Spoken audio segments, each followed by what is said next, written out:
In this guide, you'll learn how to change your eBay store name in 2025. Many new sellers get confused because eBay doesn't allow you to directly edit your store name once it's been created. But don't worry, there's a simple workaround. Instead of editing the name, you'll need to change your store subscription. When you do that, you can enter a new store name of your choice. Here's how it works. First, log into your eBay account and go to the My eBay section. From there, click on Selling, then select Store. This will take you to the store subscription page. Here, you'll see different subscription options like Basic, Premium, or Anchor. Each plan comes with different features and pricing, so choose the one that best fits your business needs.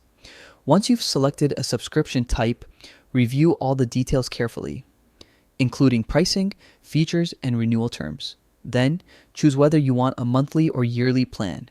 At this stage, you'll be prompted to enter your new store name. This is your opportunity to pick something fresh, unique, and aligned with your brand or products. A strong, memorable name can help you attract more buyers and build trust. After entering your new name, proceed to submit your order. Make sure your payment details are correct before confirming the subscription. And that's it. You've now successfully changed your eBay store name by updating your store subscription.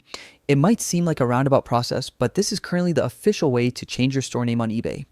If this guide helped you, be sure to check out more beginner-friendly tutorials to make your eBay journey smoother and more successful.